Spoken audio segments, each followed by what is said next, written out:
by, there was The Constant Gardener.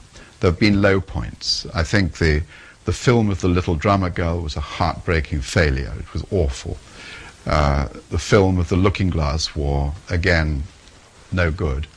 The film of The Russia House, with a wonderful cast, with Tom Stoppard's script. Yes. I don't know. It didn't do anything for me. In the end, it simply... It was the film of the book and not the film of the film.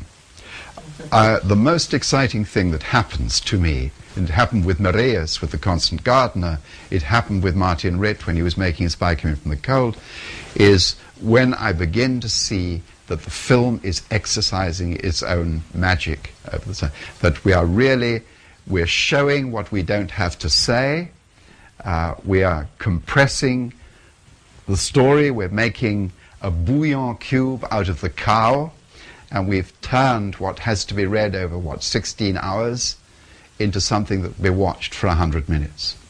And if you can really make that transition and still keep the heart of the original story, you're terribly lucky.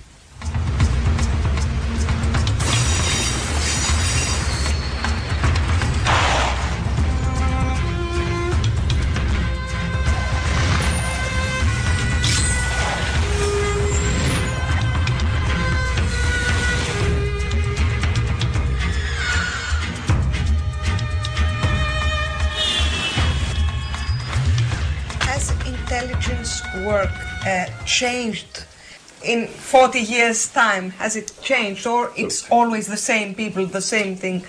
Intelligence services, you can see this in Russia. They are like the wiring in this house, the electrical wiring. Different people come and go, but when you turn on the switch, you get the same effect. And for instance, the transition from KGB to FSB perfectly exemplifies that. What has happened in the time since I left the secret world, which is 40 years ago, is we've come the complete circle. By the time I left, everything was to do with electronic surveillance, microphones, all sorts of obscure, clever ways, satellites, overflight. Everything except the agent, the secret agent. The secret agent, the live source, began to disappear like some kind of craft before the Industrial Revolution. And we started to abandon human intelligence in favor of technology. The result has been a series of intelligence catastrophes. What we are now all looking for is the economics of running individual sources who know what they're talking about. If you could imagine, I don't know how long we've been in this room, but let's say we've been in here now 2.5, 3 hours. If you can imagine poor people sitting upstairs with earphones, transcribing everything we've done, the cost of this alone is immense. It's days of work. Multiply that by millions, and you get the effect of being able to computerize conversations in distant places, to listen to taxi drivers and ambulance drivers in Peking. What the hell's the point? Whereas a secret agent in place is economic, is articulate, can answer questions, can receive instructions. And so now, after all this excursion into technology, the biggest prize is not to get a microphone into Mr. Putin's bedroom. It is to obtain Mr. Putin's mistress, were he to have one, or his secretary. And so the game has gone full circle. That's my guess. And that seems to be the lament at the end of all this horror story with Iraq and the imponderable repercussions. What sources have we got? Who do we own? Who can we talk to? Who can we buy? When you don't know anything, when you're dying to have verification of your preconceived ideas, you will be seduced into buying all sorts of false information and acting on it, like the intelligence that came out of Niger, supposedly, that Saddam was buying yellow cake, that was weapons-grade uranium. It was absolute nonsense. Somebody must have been paid zillions for that information. It's hilarious. You have a background of studies in literature and in modern languages. And how do you feel when one tells you that the spy novel or the espionage story is not literature with a big L? My idea of literature with a big L is when my taxi driver tells me he didn't like the last book. The origins of storytelling, which are yours in Greece, were not about entertaining the intellectual few.